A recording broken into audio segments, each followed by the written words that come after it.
오늘의 영상 바로 시작해 보겠습니다. CPI 발표 이후 무빙이 상당히 어지러운 상황인데요. 제가 텔레그램 방에서 어느 정도 브리핑을 해드렸고 CPI 결과 발표 이후의 무빙을 보면서 어떤 시나리오가 더 가능성이 높은지에 대해서 짚어드렸습니다. 현재 그렇게 가격이 흘러가고 있고 매물대와 유료 지표들 그리고 단기 시나리오들 한 번 더 체크하면서 어떻게 이 시장을 대응하면 되는지 알아보면 될 것 같습니다. 먼저 매물대 보도록 하죠. 일단 매물대가 없다가 슬슬 하나씩 받쳐지고 치워지고 하는 모습입니다. 특히 지금 하락하는 와중에서 위쪽으로 크게 물량이 들어오는 것을 확인할 수 있죠. 59.6K의 500비트, 59.7K의 500비트 매물대가 있는 것을 확인을 할 수 있습니다. 비트맥스로 넘어오면 매물대 변화는 크게 없습니다. 여전히 밑쪽에 있는 57.5K의 1000만달러, 57K의 1000만달러 매물대가 있는 것을 확인할 수 있습니다. 현물은 여전히 두꺼운 매물대는 없는 상황이고 그나마 58K 부근에 70비트 정도의 매물대가 있는 것을 확인을 할 수 있습니다. 이더리움을 보면 점점점 이러한 큰 매물대를 모두 먹는 모습을 보여주고 있습니다. 당장 밑에 구간에 2560달러부터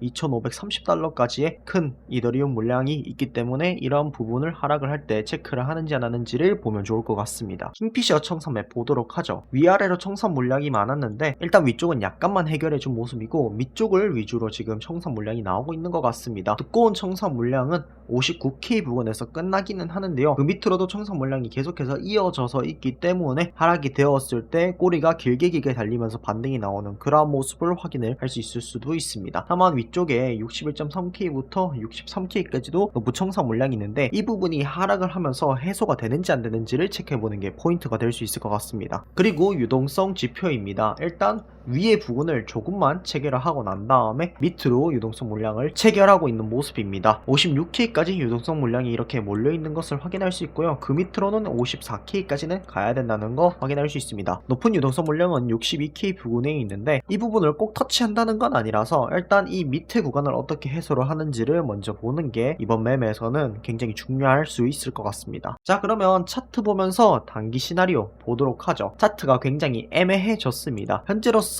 가장 볼 수 있는 부분은 바로 이 부분입니다. 어제 영상에서의 단기 시나리오 1번인데요. 상승을 먼저 한 이후에 그리고 하락 파동이 나온다 라는 게 저희 입장이었습니다. 지금 형태로 보았을 때는 이게 A, B, C로 가고 있단 말이죠. 왜 그렇게 볼 수 있냐면 조금 애매하기는 합니다. 사실 A, B, C, A, B, C 그리고 여기서 다시 A, B, C의 형태로 내려가야 하는데요. 이 고점을 기준으로 봤을 때는 사실 일반적인 A, B, C 안에 있다라고 판단이 됩니다. 왜냐하면 피보나치를 이제 그어봤을 때 비파라고 볼 수 있는 구간 안에서의 하락이 나오기도 했고 또 이 짧은 파동 안에서도 0.886 구간을 살짝 넘고 1은 넘지 않으면서 상승이 나왔다가 하락이 나왔기 때문에 이 경우에는 이렇게 보면은 그냥 플랫 조정이 될 수 있고 크게 보면은 그냥 ABC 조정이 될 수 있을 것 같습니다. 제가 ABC 조정이라고 생각을 했던 큰 이유 중 하나는 바로 이 구간인데요. 일반적으로 임펄스의 경우에는 이런 식으로 무빙이 나오고 난 다음에 올라가지 않습니다. ABC 조정일 때 이런 식으로 무빙을 만든 다음에 내려가거나 올라가는 게 일반적이기 때문이죠. 그래서 제가 어제 단기 시나리오에서 말씀드렸던 것처럼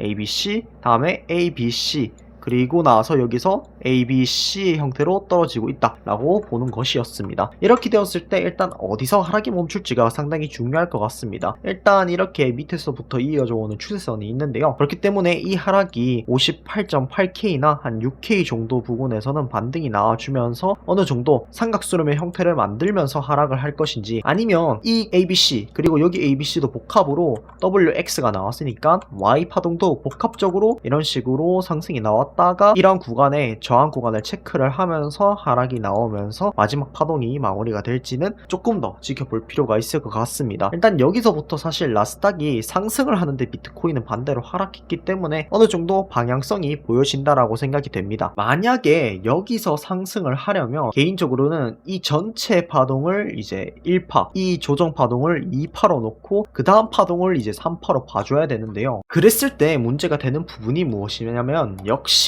이 파동도 0.382 구간 이 전체에 대한 피보나치를 그어보면 0.382 구간에 닿지 않는 모습 그리고 닿았다고 쳐도 이 0.382 구간은 B파일 확률이 상당히 높습니다. 일반적으로 이 파는 0.5에서 0.786 사이에서 형성이 됩니다. 따라서 0.382 또는 0.886을 맞고 반등한다던가 이 구간 아니라면 B파일 확률이 상당히 높습니다. 아니면은 여기서 1, 2, 3, 4, 5로 한 파동이 남았다라고 봐야 되는데 그렇기에는 파동상으로 봤을 때 이 고점과 저점과 이 저점이 만난다는 부분도 있고, 또 상승을 한다고 해도 완벽한 임펄스의 형태를 갖추지 못했기 때문에 이러한 경우에는 오히려 다른 방식으로의 하락이 크게 나올 수도 있는 부분인데, 지금 만약에 그냥 간단하게 A, B, C, 여기서도 조정파동 A, B, C가 진행되고 다시 한 번 더 조정파동 A, B, C 이런 식으로 지그재그의 형태로 계속된 조정이 진행이 된다고 생각을 한다면 그렇게 이상할 부분은 저는 없다고 생각합니다. 따라서 현재 중요한 구간은 지금 어디까지 반등이 나오는지가 일단 좀 중요할 것 같습니다. 그나마 장이 좀 진정이 되고 반등이 나오고 있는데, 이런 경우에 이 60.5K 이 구간이 상당히 저항 구간으로서의 역할을 했거든요. 이 부분을 볼륨을 조금 이용을 해서 보면 좋을 것 같은데, 여기를 이렇게 보게 되면 볼륨이 가장 많이 터진 구간 바로 이 60.5K부터 60.7K까지의 구간입니다. 이 두꺼운 구간에서 얼마나 저항이 세게 나오는지가 포인트가 될 것 같고, 혹은 그 전에서 저항을 맞고 내려갈 때는 이러한 지지선을 체크해주고, 그 다음에는 이 저점 구간들을 조금 체크를 해줄 것 같습니다. 그리고 그 밑에 있는 매물대를 생각을 해보면 55K 부근에서 지지가 받을 수 있는 매물대가 하나 있고요. 그리고 밑으로는 53K 부근이 될 수 있겠습니다. 따라서 이번에는 매매를 상당히 보수적으로 할 필요 있고 하락의 가능성이 상당히 높은 상황이기 때문에 결국에는 이 지지선을 지키느냐 안 지키느냐를 포인트로 두고 매매에 임하는 게 좋을 것 같습니다. 만약에 이 구간이 온다면 저는 손익비가 좋은 숏자리라고 생각합니다. 왜냐하면 여기서 숏을 치더라도 이 구간에서 저항을 맞는지 안 맞는지 한 번 더 체크해 볼 수 있고, 두 번의 손절 기회가 존재하기 때문에 손익비가 상당히 좋은 구간이지 않나 라고 생각을 합니다. 매물대 교차 검증을 해보도록 하겠습니다. 이 상승 그리고 하락 동안에 얼마나 많은 매물이 체결되었는지가 상당히 중요할 것 같은데요. 바이낸스 쪽을 체크를 해보면 생각보다 그렇게 매물대 체결이 많이 되지 않았습니다. 그리고 뻥 비어있는 구간도 현재 확인을 할 수 있습니다. 그럼 반대로 하락을 할 때는 어떻게 되었을까요? 하락을 할 때는 200비트가 체결이 되고 또 매물대가 200비트 체결이 되고 이런 식으로 체결이 많이 되기는 했으나, 생각보다 이 하락을 하는 처음 과정에서의 매물대 체결은 별로 없었고, 오히려 지금 밑구간에서 600비트, 200비트 이런 식으로 많이 체결이 되면서 현재 구간에서 힘겨루기가 상당히 많이 이루어지고 있습니다. 그래서 이 윗구간의 매물 체결보다 현재 구간에서의 매물대 체결이 상당히 두꺼운 상황이고, 이런 구간이 지지로 작용할 수 있는지 아니면 못 버티고 하락으로 가는지가 포인트가 되는 하나의 구간이 될 수 있을 것 같습니다. 비트맥스 차트도 함께 보면 좋을 것 같습니다. 비트맥스도 뚜렷하게 매물대가 많이 체결되었다던가 그런 부분은 현재 보이지 않는 상황인데요. 그래도 쭉 밑으로 내려왔을 때 500만 달러가 체결이 되는 모습을 확인을 할 수 있고 400만 달러가 체결이 되는 모습, 그리고 나서는 그렇게 큰 매물대 체결은 없는 상황입니다. 현재 59.5K에서도 600만 달러 정도가 체결된 것을 확인을 할 수 있는데, 더 체결된 물량이 있는지 없는지는 체크를 해보면 좋을 것 같습니다. 바이낸스 일봉으로 살펴보는 지지 저항대 체크해 보도록 하겠습니다. 일단 위쪽으로는 어느 정도 전부 부셔준 모습을 보여주고 있어서 당장 위에 있는 저항